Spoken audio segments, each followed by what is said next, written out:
Votre argent vous est présenté par la BCV et Helvetia. Simple, clair, Helvetia.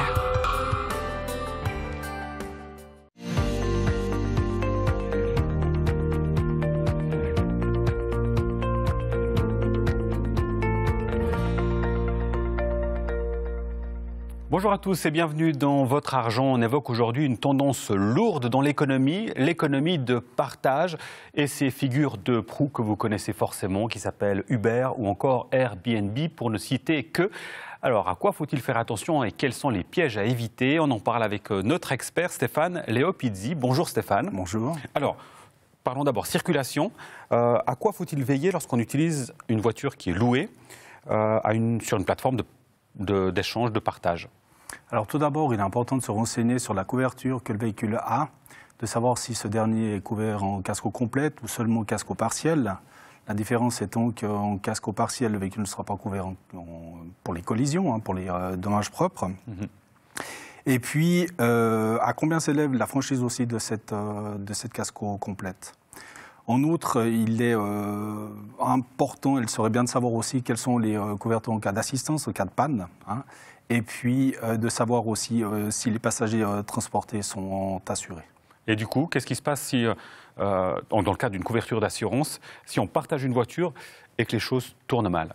Alors, si les choses tournent mal, effectivement, c'est les couvertures que j'ai expliquées avant qui vont rentrer, disons, en action, si on veut bien, au jeu. Par rapport à ça, il est possible, disons, de se prémunir contre, par exemple, les franchises, en incluant dans sa responsabilité civile privée un complément de conducteur de véhicules de tiers qui permet, disons, de prendre en charge, même pour les véhicules de location, en fonction du complément qui a été assuré, les franchises, par exemple. Alors, quand on parle de transport et de partage de véhicules, on pense tout de suite à Uber, évidemment, je l'ai évoqué tout à l'heure. Comment est-ce qu'on est assuré quand on utilise les services d'Uber? Alors, en Suisse, au niveau, si on parle d'accidents de personnes, la plupart des gens sont assurés de par le biais professionnel pour la perte de gain, l'assurance accident, pour les soins par le biais de l'assurance maladie. Maintenant, il est clair que si on va à l'étranger, ou si on est à l'étranger et qu'on utilise ces services-là, il serait bien de faire une couverture d'assistance aux personnes qui permet le rapatriement sanitaire de la personne blessée, par exemple. Parlons maintenant de logement. Imaginons que je veux sous-louer mon appartement via une plateforme d'échange sur Internet.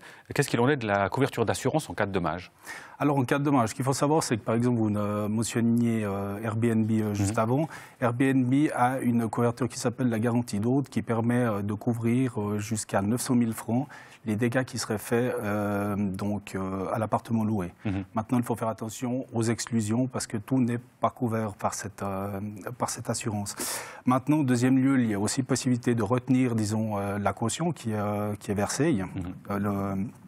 Donc, la personne qui loue son appartement a jusqu'à 14 jours pour dénoncer un éventuel dommage. Ça, c'est une chose. Et puis, ce qu'il ne faut pas oublier, c'est que le locataire, je dirais, ou le bailleur d'un jour qui mettrait à disposition son appartement devrait se couvrir en responsabilité civile pour se couvrir contre les éventuelles prétentions que son hôte aurait s'il subit un accident, disons, à l'intérieur de l'appartement et qui lui causerait un dommage. Bien sûr, et toujours se renseigner sur les questions légales quand on souhaite sous-louer dans ce genre de cas. Il faut avoir l'accord du propriétaire, évidemment. Et qu'est-ce qui se passe-t-il, Stéphane, si cette fois-ci c'est moi qui loue un appartement sur ces plateformes d'échange? Comment est-ce que je suis assuré? Alors, par le biais de votre responsabilité civile privée, il y a les appartements de vacances que vous pourriez prendre en location, les dommages que vous causeriez à ce genre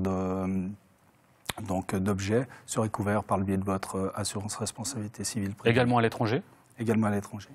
Et les autres aspects à prendre en considération, Stéphane, lorsqu'on on a souvent affaire aux offres de cette économie de partage? Alors, les autres aspects à tenir compte, déjà peut-être, ce qui serait important, j'aurais voulu le mentionner juste avant, c'est de prendre une protection juridique. Je pense que c'est quelque chose qui peut être très important d'avoir pour, disons, se défendre en cas de litige. Oui. C'est la première des choses. clarifier la situation en matière d'assurance, quelles sont les couvertures qui sont déjà comprises.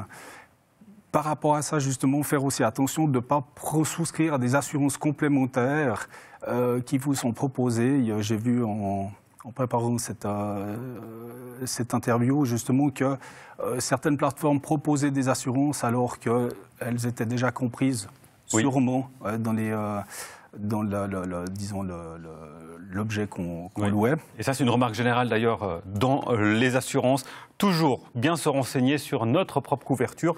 Les Suisses sont connus pour être parfois surassurés, justement, sur certains cas. Alors effectivement, et c'est pour ça, pour terminer, se renseigner auprès de son conseiller en assurance pour savoir quelle couverture il y aurait lieu de souscrire pour être bien assuré et pas surassuré. Voilà, et éviter tout souci. Merci beaucoup Stéphane pour ces précisions. Le mail de l'émission, c'est votrargent@latélé.ch pour poser vos questions à nos experts. Quant à nous, on se retrouve la semaine prochaine pour un nouveau numéro de Votre Argent.